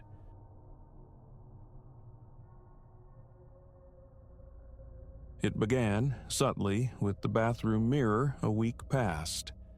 A fleeting assessment during the morning ritual, readying myself for the day outside. My own face regarded me, etched with weariness, the shadow of overnight stubble clinging to my jaw. Nothing amiss initially. Then a flicker, a fractional hesitation in the glass. My hand lifted, its mirrored counterpart lagged, a mere heartbeat behind, yet enough to send a cold knot twisting low in my gut. Blinking, rubbing tired eyes, I tried to assign blame to the lingering grip of sleep. I turned from the glass, retreated to the kitchen, the simple act of placing bread in the toaster suffused with an inexplicable disquiet. The day unfolded with mundane normalcy until the late return, the key turning in the lock, the apartment flooding with artificial light. Familiar territory, nothing overtly changed. Yet, drawn back to the bathroom, the need to cleanse the city grime from my face became secondary to the urge to test the glass again. I leaned in, searching my reflection. For a moment, synchronicity held. Then, my right arm, mirrored, seemed to drag, a ghost of latency disrupting the image. My heart kicked against my ribs. A constricting tension tightened my scalp. I stood locked in place, breathing deliberately through my nose before retreating, snapping off the light, and collapsing onto the sofa's familiar embrace. Sleep offered no refuge that night. Each time my eyelids fell, the fractured reflection played behind them, a persistent echo of movement trailing my own. Around the stroke of midnight, thirst propelled me from bed. Padding toward the kitchen, I glimpsed my form in the darkened window pane above the sink. The room's ambient gloom rendered only a faint outline, yet behind it, distinctly, chillingly, stood a second silhouette, taller, blurred, its gaze seemingly fixed on the back of my skull. Air hitched in my throat. I whirled, knuckles white against the cool countertop. Emptiness greeted me. A shiver traced icy paths down my arms, the fine hairs on my nape prickling upright. I backed away from the window's deceptive surface. Sleep remained elusive for the duration of the night. Morning light brought a forced attempt at denial, a resolution to ignore the burgeoning wrongness. The shower was taken with averted eyes, the bathroom mirror studiously avoided. A tightness persisted in my chest, a constant urge to clear a non-existent obstruction from my throat. Dressing became an exercise in avoiding reflective surfaces. Yet, traversing the hallway, a small ornamental mirror snagged my peripheral vision. A shape, lurking just behind my shoulder, gone the instant I turned my head fully towards it. My pulse surged anew. I propelled myself forward, attributing the phantom to fatigue, to an overactive imagination. The office, with its relative scarcity of mirrors, offered a temporary reprieve. My focus narrowed to the computer screen, a mantra of self-reassurance playing on repeat. Paranoid, just paranoid. Lunchtime mandated a visit to the restroom, a confrontation I couldn't entirely evade. The long mirror above the sinks loomed. My reflection appeared faithful, unremarkable until I bent to wash my hands. Then, a whisper, insidious and intimate, breathed my name directly beside my ear. My heart hammered violently. I froze, hands suspended beneath the running faucet, the sound of water, a sudden roaring intrusion. My gaze remained fixed on the porcelain basin, terror rooting me, forbidding me to look up. The throb of my own pulse echoed in my temples. With monumental effort, I twisted the tap shut, forced my head upward. Only my own reflection stared back, face ashen, eyes wide with fright. I snatched paper towels, dried my hands with trembling haste, and fled. The afternoon dissolved into a haze of unfocused tasks. A restless energy vibrated in my legs. My mouth felt perpetually dry. I lingered at my desk, delaying the inevitable return home. The bus journey stretched into an eternity, my gaze resolutely fixed on the gritty floor, avoiding the passing city reflected in the wide windows. Disembarking, I bypassed the elevator with its mirrored panels, opting for the echoing stairwell. Inside my apartment, the click of the deadbolt offered scant comfort. I stood immobile for several heartbeats, the familiar chest constriction returning, before methodically illuminating every corner of the space. Settling onto the couch, I stared into the blank television screen opposite. Its dark glass offered a muted reflection of the room, and with it, the returning sense of not being alone. A low murmur brushed my left ear, my name drawn out, languid. I jolted upright, the remote nearly slipping from my grasp. A frantic scan revealed nothing. My breath came in ragged gasps, hands shaken uncontrollably, throat seizing. Stumbling towards the TV, I flicked it on, seeking refuge in the meaningless chatter of scrolling channels. Dinner was a perfunctory affair. Noodles, scraps of chicken salvaged from the refrigerator, consumed standing in the kitchen, eyes deliberately kept from the window. Appetite had fled, yet I forced down mouthfuls. While washing the plate, the curved surface of the stainless steel faucet captured my distorted image. For a disorienting second, my face seemed recessed, retreating into shadow, impossibly distant. A hard blink, and normalcy snapped back. My heart pounded a frantic rhythm. Drying my hands, I retreated once more to the living room's relative safety. My phone became a focus, scrolling aimlessly through messages. Yet my thoughts inevitably circled back to the lagging image in the glass. A mental inventory of my apartment's reflective surfaces formed.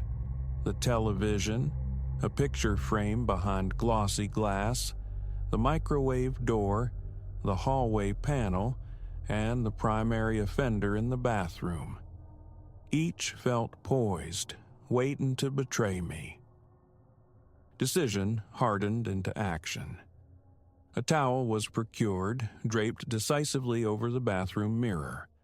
A spare sheet followed, smothering the larger mirror in the hall. A sliver of calm settled, fragile and momentary. Early bed seemed the only recourse. I left every light blazing, an unnatural brightness that felt necessary against the encroaching dark. Fully clothed, I slid beneath the covers, staring fixedly at the ceiling. The apartment settled into its nocturnal symphony, creaking floorboards, humming pipes. My breathing remained shallow, my heart refusing to quiet its frantic beat. An hour passed, perhaps more, before exhaustion dragged me into a fitful, uneasy slumber. I surfaced abruptly in the dead of night, roused by a cold, prickling awareness on my right arm. The lights glared, harsh and unforgiving, illuminating the room with sterile intensity. My eyes burned as I blinked against the brightness. Attempting to shift, to find a more comfortable position, I heard it again. My name, a sibilant hiss, impossibly close. The vice around my chest tightened. A swift, panicked survey of the room confirmed my solitude. I pushed myself upright, legs unsteady, head throbbing with a dull ache. The thought of fleeing, of seeking anonymity in a hotel, flickered and died. The hour was late, the efficacy uncertain. Morning arrived, and with it, the practical need for action. Phone in hand, I navigated the automated menus to schedule an appointment, citing severe anxiety, the shame of voicing the true nature of my distress too profound.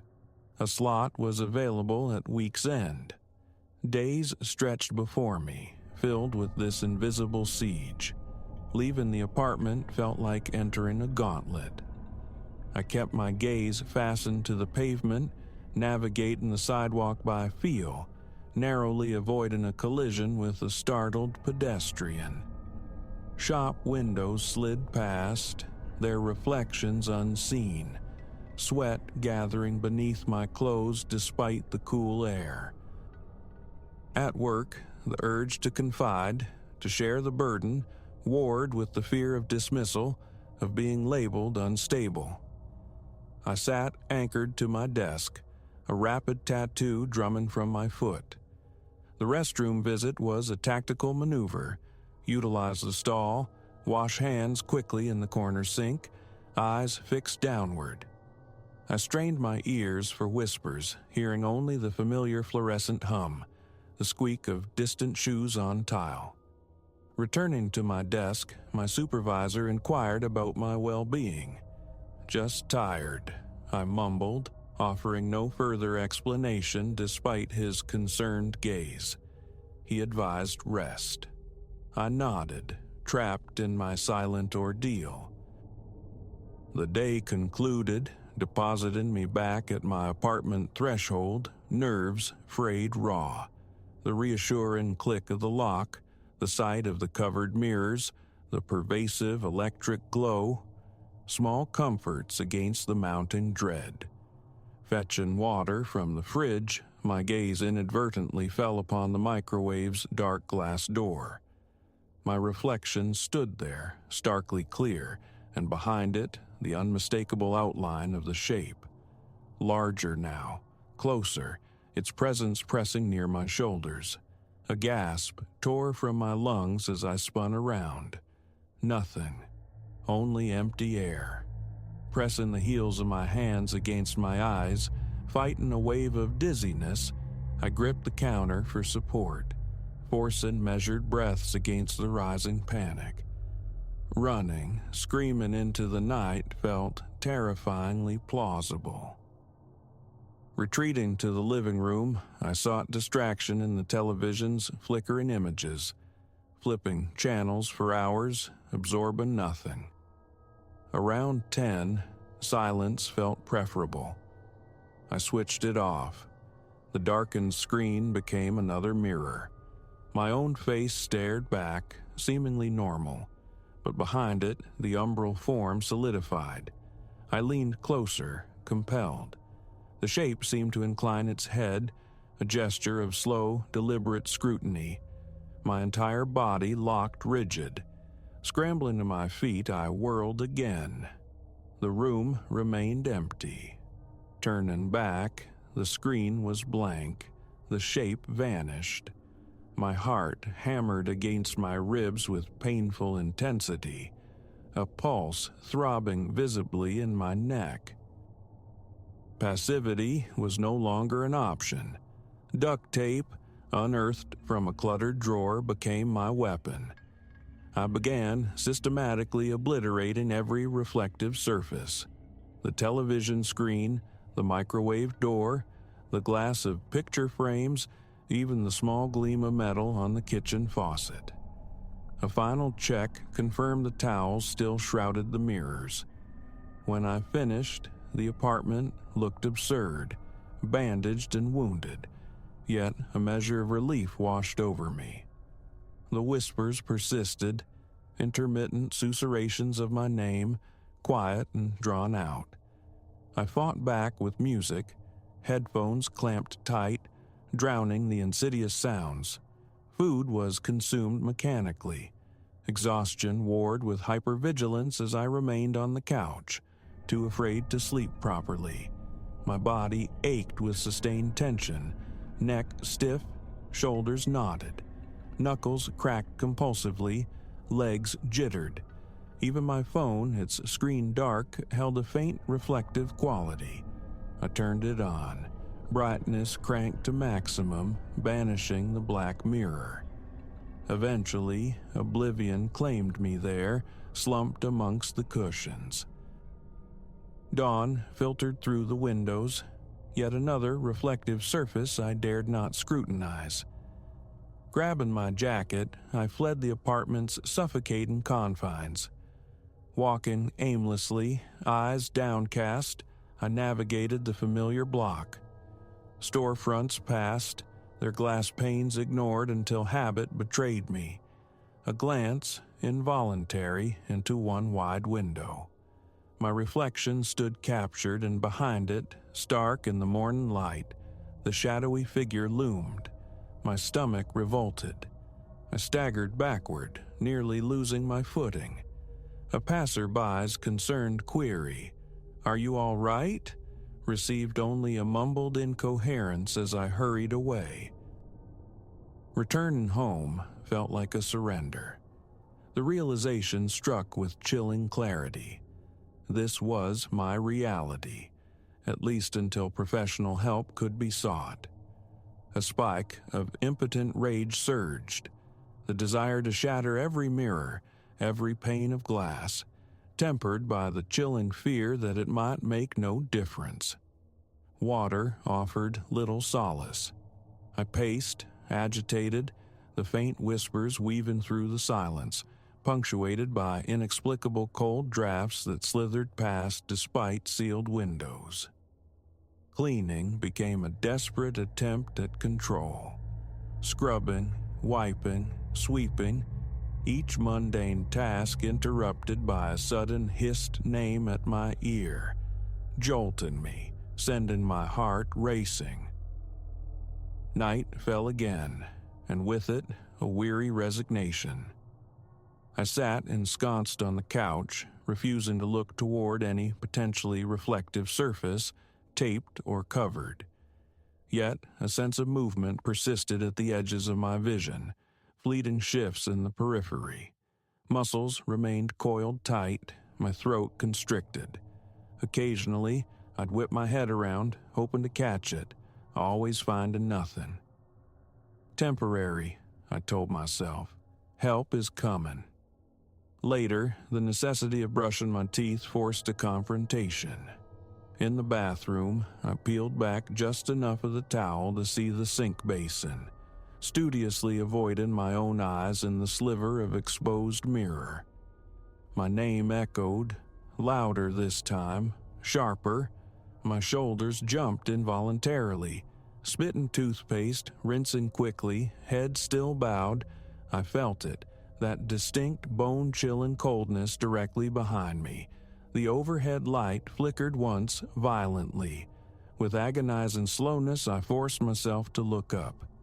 My reflection stared back, its movements lagging now by a full half-second, a grotesque pantomime.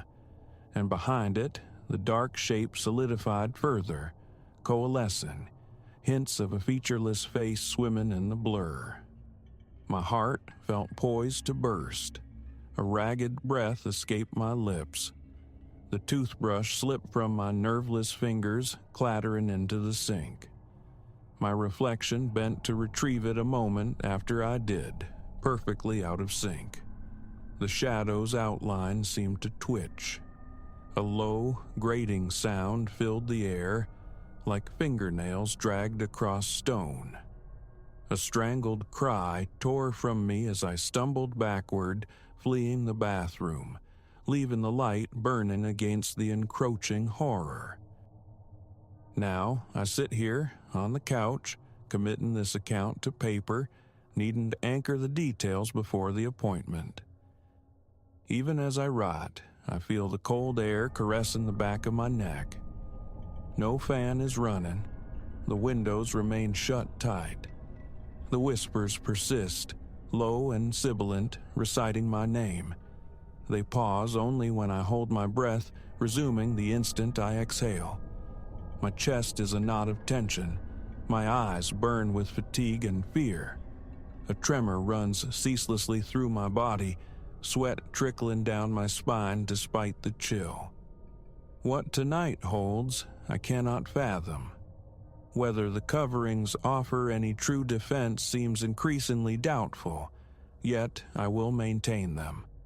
I will sit here, bathed in the glare of every light, until the sun returns.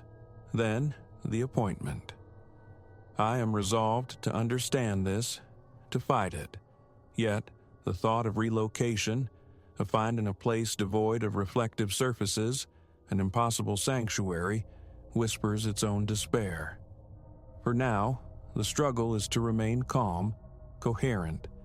My hands feel distant, numb, my head swims. How much more can be endured before something irrevocably breaks? I cling to the hope of dawn, praying the shadow, the whispers, do not intensify further.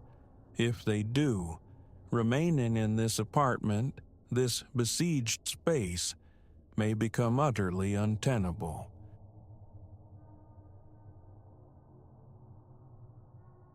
The descent into the manor's underbelly promised nothing more than decay and quietude. Yet what greeted me was a clandestine dominion of timber and iron. The air hung thick, saturated with the cloying scent of forgotten newsprint moldering in damp confinement. My torch beam sliced through the gloom, illuminating phalanxes of shelves burdened with books, their spines uniformly veiled in grime. These shelves ascended into shadow, swallowing the light, denying my gaze any glimpse of a ceiling. An unnerving vertigo stirred within me. I felt like an interloper in a space never intended for mortal eyes. A constriction tightened my chest, my own pulse a frantic drum against my eardrums. My purpose here, amidst the detritus of this crumbling estate, was the pursuit of rare manuscripts. Local whispers hinted at the former occupant's penchant for peculiar acquisitions. Folklore, most townsfolk scoffed, but the allure of discovery had drawn me. Shoving aside splintered crates and water-damaged cartons, my eye caught a metallic gleam behind the carcass of a wardrobe. Not the anticipated strongbox or trunk, but a ponderous door of age-darkened oak embedded directly into the stonework. Its hinges were colossal, primitive things, the handle fashioned into a bronze serpent coiled in perpetual slumber. It radiated an antiquity that dwarfed everything else in the cellar. It resisted my pull, locked fast.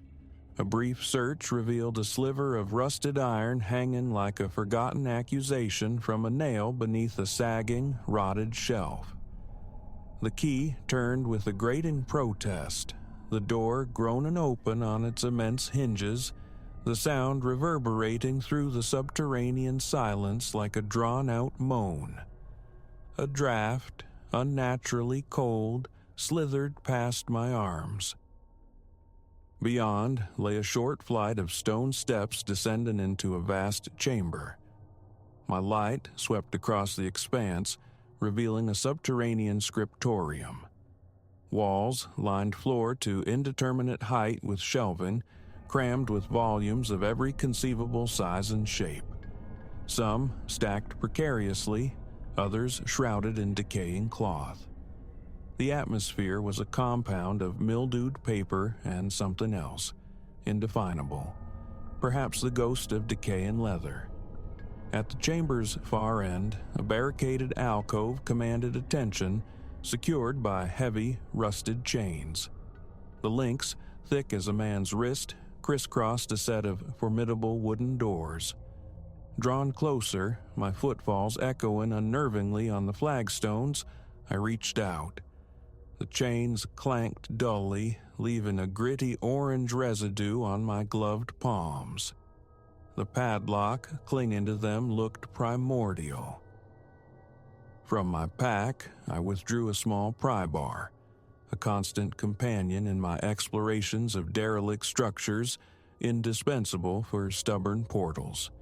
A few sharp, leverage jolts, and the ancient padlock yielded with a brittle snap. The echo of fracturing metal frayed my already taut nerves. Taking a steadying breath, I wrestled the heavy chains aside. My torch flickered erratically. A sharp rap against its casing restored the beam. The passage revealed beyond the doors was a mere gullet, barely wide enough for passage without turning my shoulders sideways. Its walls were punctuated by small, recessed niches, each cradling a solitary volume or a sheaf of brittle papers, like ossuaries for forgotten thoughts. Gossamer veils of cobwebs drifted from the low ceiling.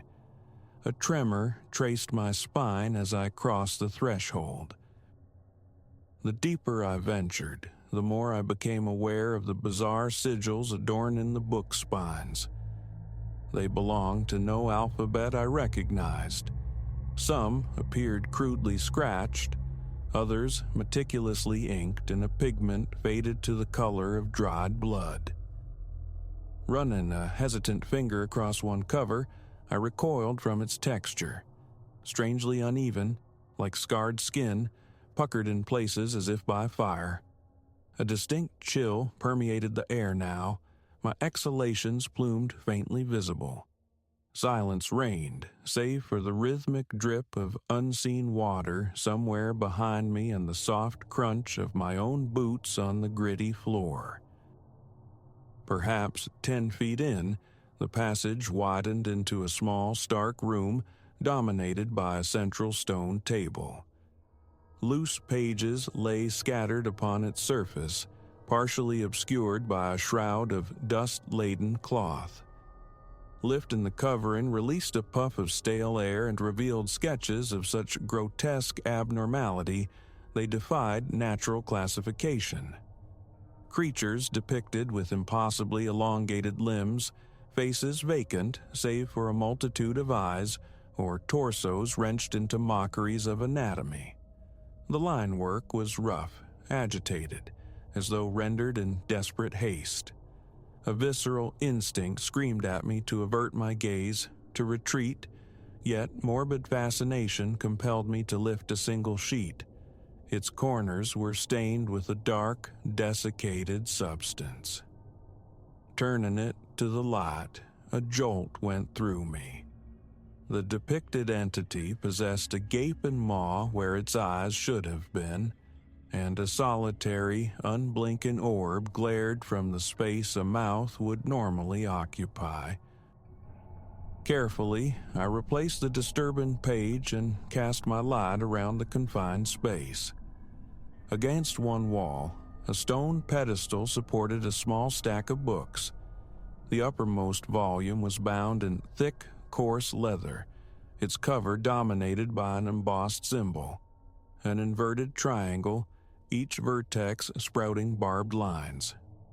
My hand, betraying a tremor, reached out. I opened the cover. The text within pulsed with the same alien script, the slanted, unnerving characters seeming to writhe on the page, inducing a subtle nausea.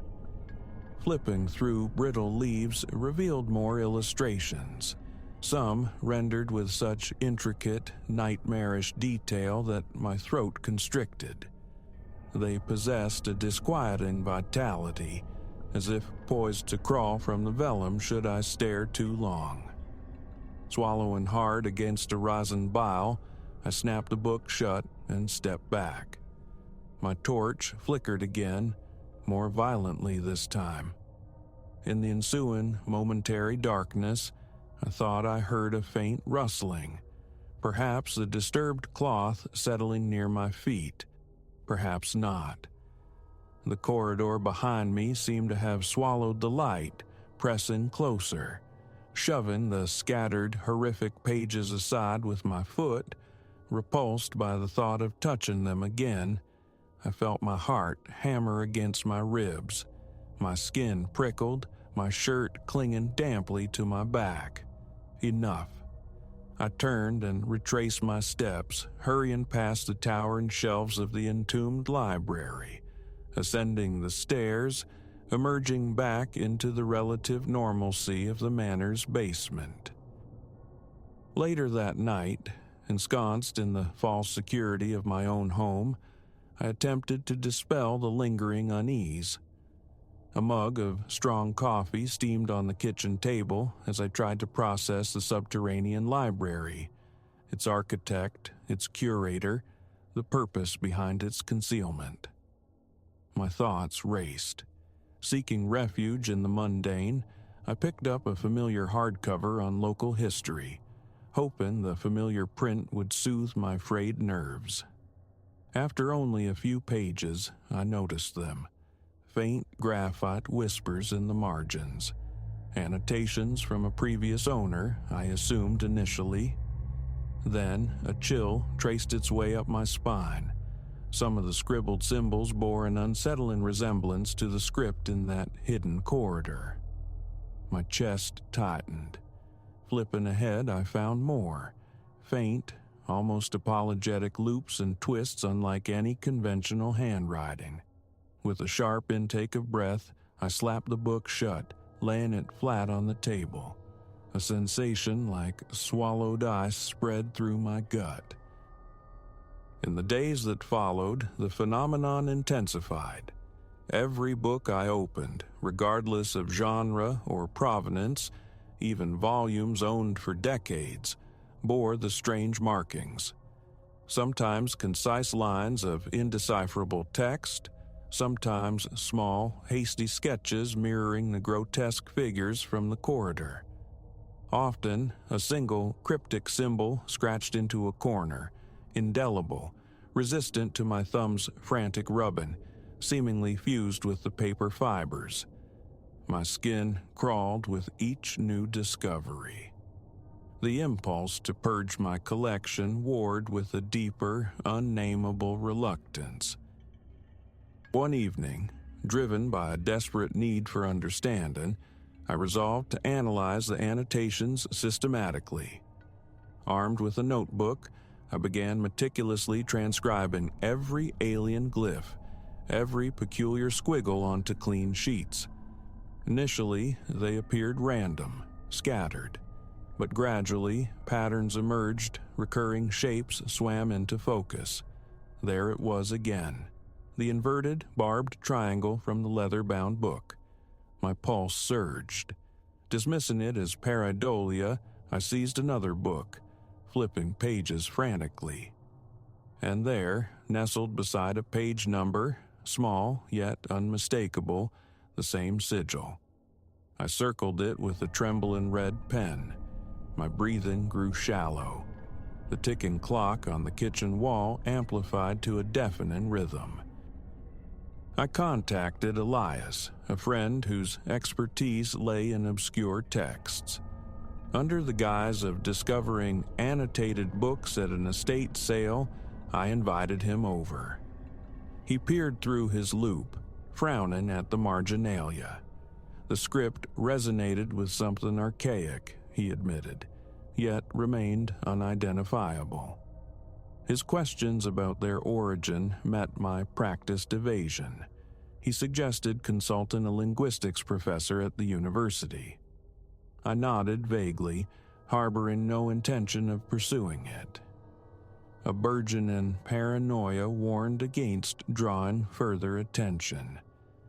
These markings felt intimate, directed, a clandestine communication intended solely for me. Day by day, the annotations grew bolder, more assertive.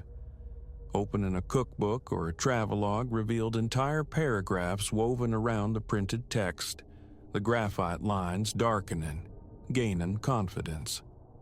At night, I sometimes perceived a phantom scratching, the whisper of lead on paper, always ceasing the instant I strained to hear. Sleep offered little respite, becoming a turbulent sea of fragmented nightmares populated by the corridor's monstrous denizens. I'd wake drenched in sweat, heart pounding, startled by every innocuous creak of the floorboards, every groan of the plumbing. The house felt alien, watchful. My thoughts invariably circled back to the chained alcove, the disturbing sketches. Had I inadvertently tethered some unseen presence to my curiosity, carried something intangible back with me? In a futile attempt at containment, I gathered the afflicted books and locked them within a sturdy chest in the attic. The following morning, ascending the narrow stairs to check, I found the chest gaping open. The books were inexplicably restored to their usual places on my living room shelves, mocking my efforts. A cold sweat beaded on my forehead. I knew.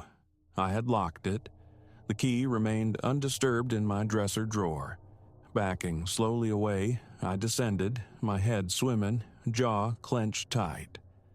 At the kitchen sink, I splashed cold water on my face, gripping the porcelain edge until my knuckles shone white. Rationalizations warred with visceral certainty. Perhaps I'd forgotten, perhaps I'd sleepwalked, but my gut screamed otherwise.